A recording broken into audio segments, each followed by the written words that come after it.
And welcome everyone here to our weekly chat about the Power 36 and the AP poll. I'm Andy Katz from March Madness and NCAA.com on our social media platforms. First off, a belated Merry Christmas to everyone. We talked about that in advance. Now a Happy New Year. Most importantly, I hope everyone kept it low key and will continue to do so. Hopefully we can get on the other side of this and keep the numbers down low.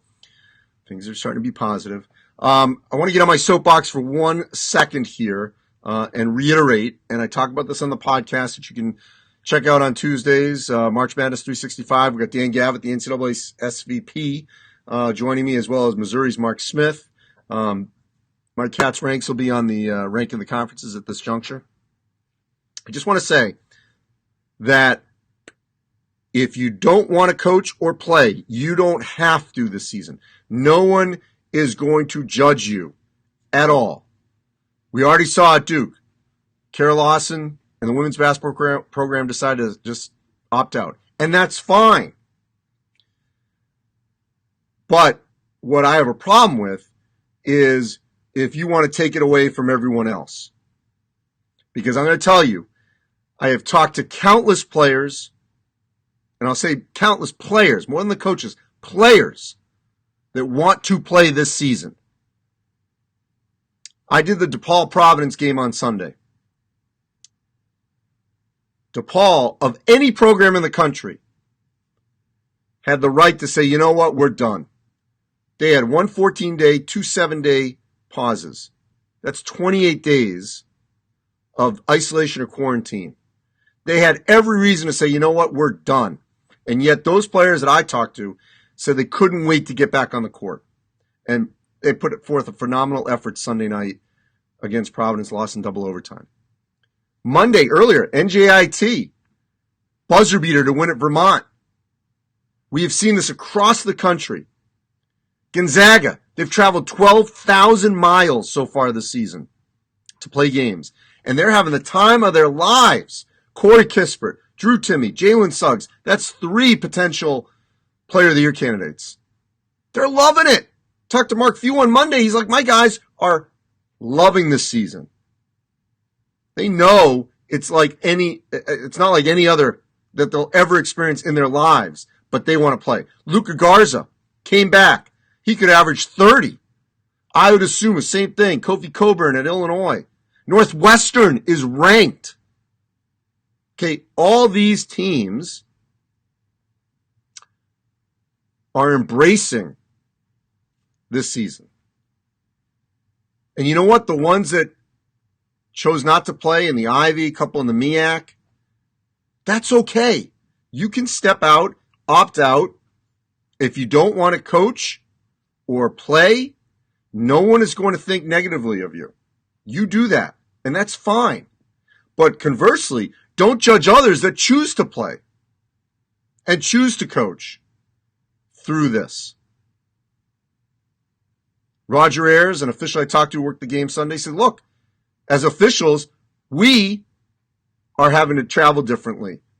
He says he didn't spend Christmas with his family either because he wanted to make sure that he stayed healthy, same with his family, and so he could keep officiating.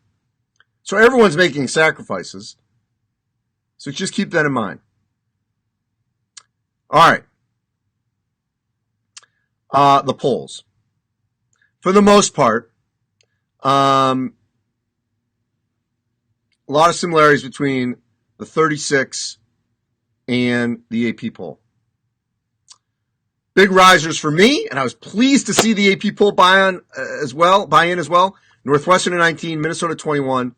I have Northwestern at 16, Minnesota at 17. Out west, come on AP. Get on board on Boise and BYU. Boise 23, BYU 24, San Diego State 25. I want to see that love in the AP poll for the West Coast teams. All right? That's my shout out to you guys. Vote unless they lose. But right now, Boise, BYU, San Diego State, they deserve it. So thrilled to see Northwestern get the recognition they deserve with 3-0 start. Other than that, not a lot of changes here. NC State, I have in, nowhere to be found in the AP poll. Good win over North Carolina. I made a mistake last week with Virginia Tech, and I acknowledge that. So they're back in. Waiting for Arkansas to play someone. How about Missouri and Tennessee playing this week in Columbia? That's a top 10 game for me, top 15 game for the AP poll. Houston with a big win over UCF on the road. And Texas, Kansas, that's later this week. That's going to be a really interesting game as well. I'm trying to think what else between these. Virginia, I wrestled with. They didn't look good at all, but that's how good Gonzaga is. I mean, for Gonzaga to torch a Virginia defense for nearly 100, that's saying something. All right. Let's get to some curious. All right, Andrew. Wisconsin only at 8. All right, fine. 6-8. They did lose to Marquette at the buzzer.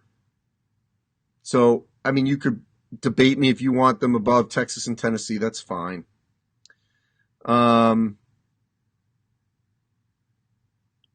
Let's see. Kyle appreciates that UConn is there. Brandon questions me having Creighton ahead of West Virginia. They both lost to Kansas. But Creighton literally was 1 point away from tying and sending in to overtime. West Virginia got handled. That's kind of why. I know they lost to Marquette, but Marquette's not bad. Kirsten, 15 and 28. So you're questioning Michigan State and, you're right. Thank you. 15 should be Michigan. That is a typo. All right. That is a typo.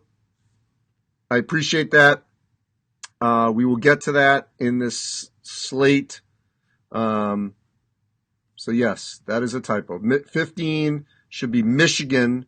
28 should be Michigan State. Now you're going to make me go check at NCAA.com to make sure that was not done mistakenly there. But, all right. In the future, appreciate that. We will get that cleaned up. Thank you, Kristen Cohen. Let's say, Jennifer, are you, no, you're for the Zags. Okay. Justin, is Northwestern legit? Excuse me. Michigan State, Indiana on the road, Ohio State at home. Yes, yes, yes. Shannon, no Kentucky. Why should they be there? They're 1-6. Austin says Wisconsin's definitely making the Final Four. Get old, stay old. What's it going to take for St. Louis to get in the top 25? They did beat NC State earlier, but now NC State's playing better than St. Louis. These are snapshots of time right now.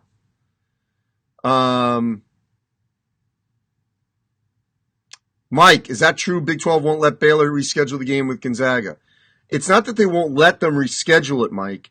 It's they're trying to figure out a window around the Big 12 schedule. Once Baylor went on pause, then they had to make sure they made up the Big 12 game first, which was, I think, against Texas. So I wouldn't say that, that they won't redo it, but it's going to be difficult based on the conference schedule. Matt, why no Syracuse? Well, they're on pause right now and, beat BC. Let's wait and see what happens when they come back. Robert Bradshaw, pushing Drake here. I thought about Drake, 10-0 as I'm taping this. We'll see if I move Drake in there in the coming weeks. Southern Illinois, Andrew, yes, the win at Butler was significant, like that. Mark says Louisville has to be in the top 36. Okay, so Louisville beat Pitt and Kentucky, which I think, and I talked to David Johnson, very positive to do that. That's great. But let's see what happens. The week before, they were awful against Wisconsin. I know depleted.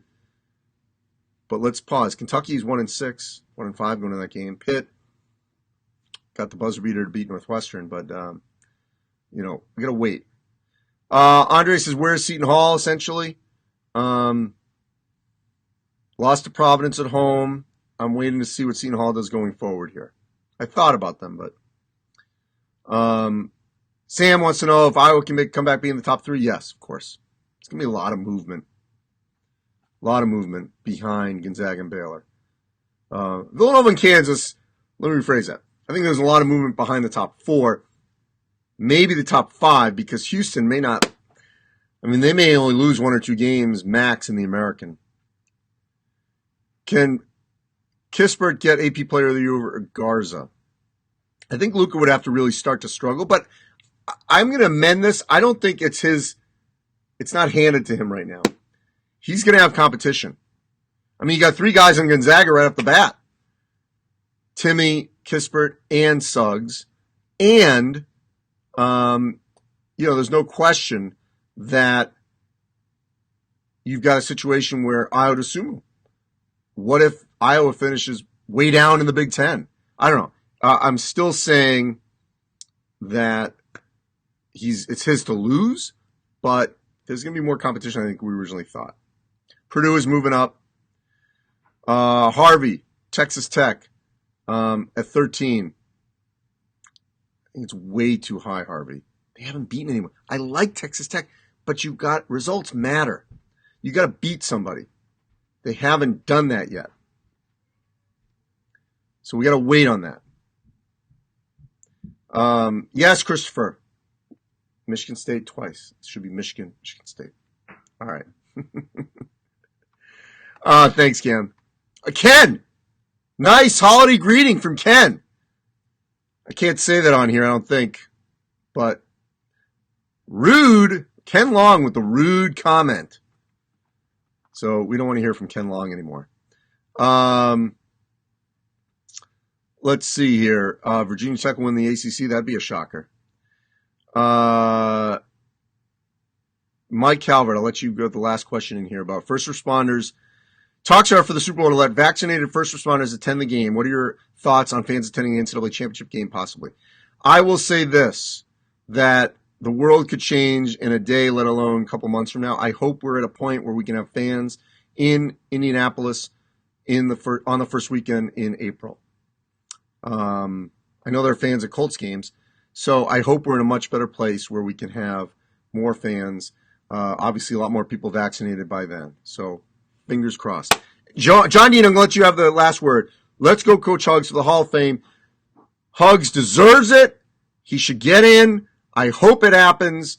I'm really pulling for Bob Huggins to get in the Naismith Basketball Hall of Fame. I've known him for 30 years.